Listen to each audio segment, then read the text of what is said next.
Good evening, everyone. I apologize for being gone for so long, but I've been at the other website, I Am Haunted, working on my blog. A lot of you may have heard residual haunting.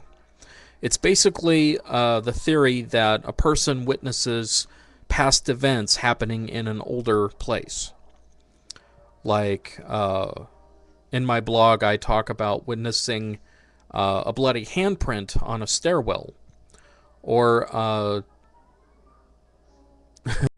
recently, which was last night, I went to a Christmas party with my wife, and the building that was rented used to be a swingers club. So you can pretty much figure out the kinds of stuff that went on in there, and, well, I can't get into it. Oh my god. Anyway, other residual hauntings or building memory.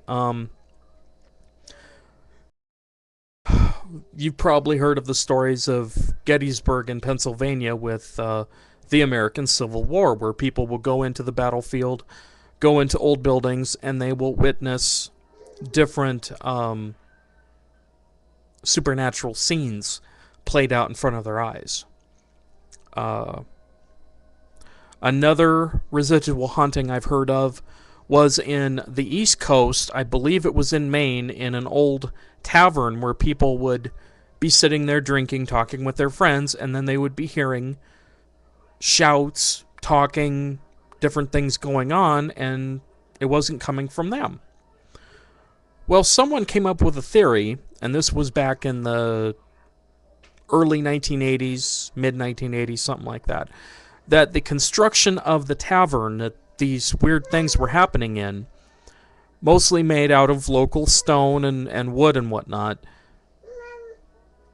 through some odd coincidence was being played back to the people that were in the tavern having their party, drinking, whatever.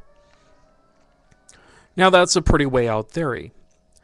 But I've heard footsteps, I've heard voices in old buildings in my own local area, and we knew as coworkers that there weren't people up on the upper floors of the building we were working in.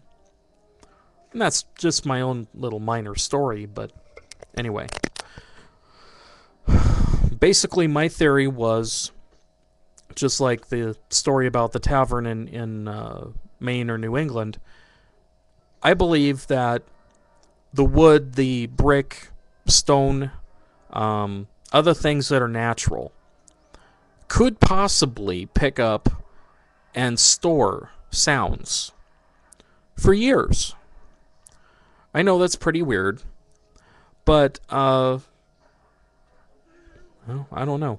I've heard footsteps at a house I was renting just outside my bedroom door, and I knew all the doors were locked. But I heard, about 3 or 4 footsteps coming up to the door, and my door was locked. There was no way that any human being could get in, but... Sorry, my younger daughter's playing. Anyway. That's my own little amateur theory, and I'll see where this video takes me. Okay? See you guys soon.